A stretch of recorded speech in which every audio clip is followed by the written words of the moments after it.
Hey guys, I'm Aaron from the Husman Bros, and we've shown you a lot of our 944, but Porsches are much like bunny rabbits. They multiply once you have one. We're going to show you some of our other cars, like our modified Porsche Cayenne.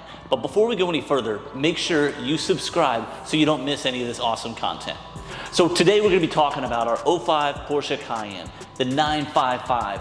As you can see, this car is wrapped, has a heavy wrap on it, and that's because our day job is actually agents at the Phoenix Insurance. We're going to show you all the modifications on this Cayenne. Let's do. All right, so let's go check out the 955, the S. Since you're right there at the hood, why don't you tell us what's underneath it? Don't mind if I do.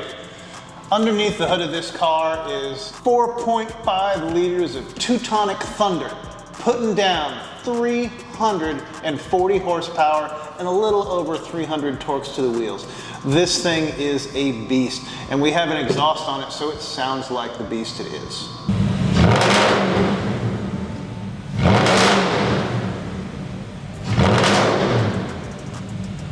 And if that's not enough horsepowers or torques for you, I guess you need a different vehicle. I'm not going to tell you how to live your life.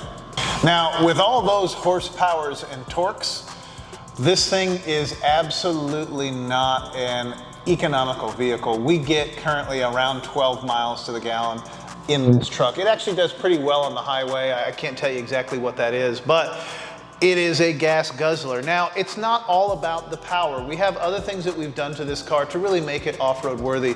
We have taken this off-road. Look at our channel for some other videos. We actually took this thing off-road and broke it. So look for that video here soon too. But I want to start with our bash guard here. When we started building this, there weren't a whole lot of parts available for them, so we had to make our own bash guard. And we went to a friend of ours up in Van Alstyne, Turn 5 Fabrication, and he built this for us. Now what we did is we bought some factory tow hooks, and we cut off the front of the hook and then mounted our mounts to those and then put them in the frame. So this is a very solid thing, and I know there's better ways to do it now. There are companies that make them, but this was our solution at the time. Now, if we go around here, I'm gonna pass it off to my brother. He's gonna tell you a little bit about some other things that are going on. Okay, so we're going to talk about the shoes here. We have these red wheels on here. They're powder coated red, and then on top of that, they're powder coated with some brake dust as well. Because if you're gonna get a Cayenne and you're gonna do colored wheels, trust me, do ceramic brakes first. I cleaned these just before we started making this video. Already dirty. But what these are actually the original Cayenne wheels. Originally they were this color, silver, and we wanted to put some custom wheels on here. So we went looking around. There's some really cool wheels out there from OZ. You've probably seen them on some other builds. They're white, they got red lettering. They look awesome. We really wanted those wheels, but they didn't make them the perfect size for this, so we would have had to put spacers in. These brakes are huge, so they don't fit most wheels either. We kept going back and forth on a lot of different custom wheels, and in the end, we just decided if we powder coated these red, they look really sharp, and we're really happy with how they turned out. I can fit my arm in here because this truck has been lifted. We've got a 2-inch Eurowise lift on here. So it gets us up off of the ground and keeps us from scraping all the rocks. Some of these Cayennes come with an air suspension, so you can lift the vehicle up to get the right clearance that you need. This one did not. It is a static suspension. We could have put airbags on it so we could raise it and lower it as we wanted to, but we decided to do a static lift.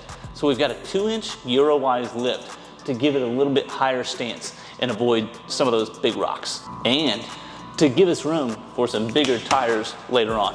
So moving back on this car, you can see the big wrap that we've got. We wrap this thing from the top to the bottom. And this is not just one sticker, this is multiple layers of stickers on this thing. All of our company vehicles look a lot like Hot Wheels, and we wanted the same thing out of this one. We wanted to feel like we're driving around in a race car. This thing lights up. When you turn it on, you can just hear this motor hum, and anytime you take off from a stoplight, even if you're going 20 miles an hour, this thing sounds like it's going fast. So we want it to look like it's going fast all the time too. We've got our race number for the race we never entered. Number 10, that's our number. And then of course, gotta have the big Phoenix logo on the side as well. And it wraps all the way around the back of the car. That's right. This car started out as silver. So I want to talk about our roof rack here. So this is a front runner roof rack. Now this came with the truck when we bought it. we put the lights on it and we installed our tire on there. I want to tell you that if you're building one of these cars, this is the rack you want.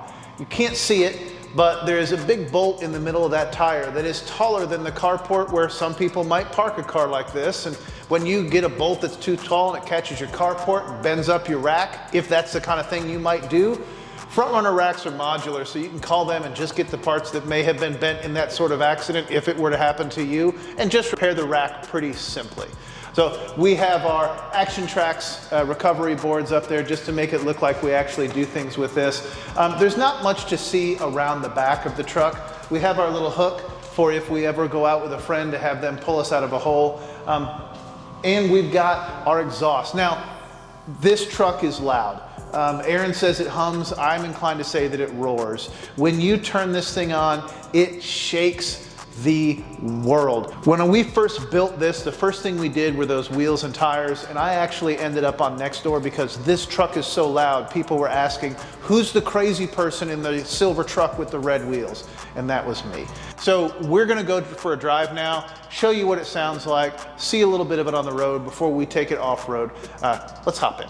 All right, so we're gonna go for a drive, but I'm gonna stop and tell you a story about my childhood. When I was a kid, you know, it was like knives, and the coolest knife was a switchblade.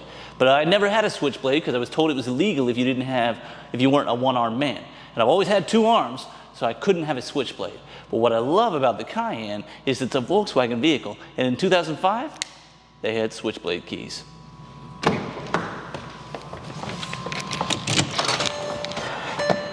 The key on a Porsche is always on the left.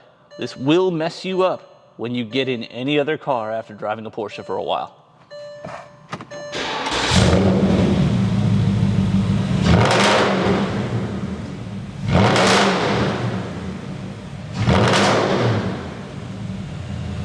So this one is an automatic. They do offer a stick, I believe, in this generation, but we do not have one. What we do have is the Tiptronic shifting. So I've got it here on the steering wheel. I can certainly do it on the stick as well. This is an early model of the PDK. This is before the PDK came out. So a lot of Porsche guys don't like this Tiptronic. It's probably more important when you got a 911 or some kind of sports car. It's nice on here if you are on the trails and you do want to get into a lower gear and really control how you're moving through those gears.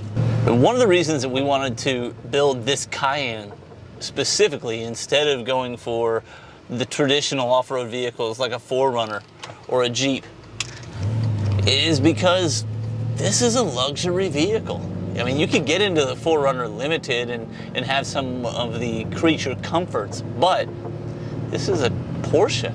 It's got them all. You don't have to settle for anything. So this one has the heated seats and heated steering wheel. And if you have never experienced a vehicle with a heated steering wheel and you live anywhere where it gets cold, it is a wonderful, wonderful thing. I don't have it in my daily driver vehicle, and I'm always a little bit disappointed, and on a cold day, it always does make me think about getting a Cayenne for myself.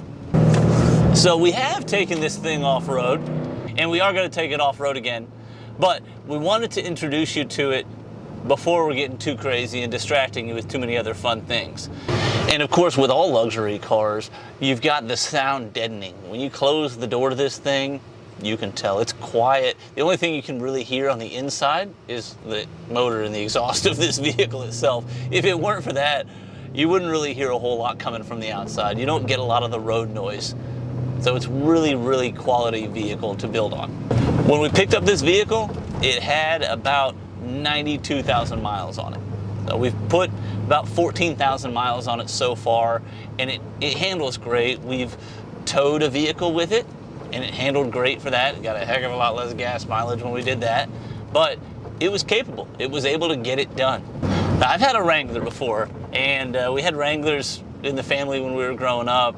I've driven several Jeeps. There was one point where we had 4 different Jeeps in our family growing up, and so I'm familiar with some suspension and some bounciness from an off-road vehicle. This one is nowhere near as bad as a Wrangler is, at least as the 90s Wranglers that I used to drive are. But it definitely has some bounce to it. We've raise the suspension by a couple of inches, so you're not going to have that super smooth ride you would get out of your typical Porsche Cayenne that has not been modified. Those vehicles are meant to give you a really smooth ride. It's almost like driving off-road in the Dallas area because the roads are terrible. But when we first got it, the shocks were shot. And so this thing rode like a bucking bronco. But we put some new shocks on it, worked on the suspension, and it definitely has a smoother ride now. But I would not call this the same type of luxury, smooth sailing, hold your water and don't spill it kind of ride you might get from some of the luxury SUVs, whether you're talking about the off-road capable ones like the Land Rover, or certainly not going to give you the same kind of ride you're going to get out of a Cadillac Escalade or a Lincoln Navigator. Here we've got a cool little hidden compartment, some extra buttons for the AC. Now you can see there's other features that are available in this car. We just don't have them on this particular Cayenne. So we got the dead buttons right here. I've considered switching those out, maybe put some missile launching buttons in there, something like that. Label them as ejector seat, missile launch. We'll see what we do in the future. Go ahead and pull over, find my no good brother, and see what he's up to. Well, I've driven this a lot of miles, so I would ask you how it drives, but... About like that. Okay, that's fair. So if you have any questions about our 955 specifically, or the first gen Porsche Cayenne specifically, please leave a comment below. That's our review of our truck. Yeah, we're gonna be doing lots more videos with this truck, so make sure you have subscribed, but we appreciate you stopping by this time. See you next time.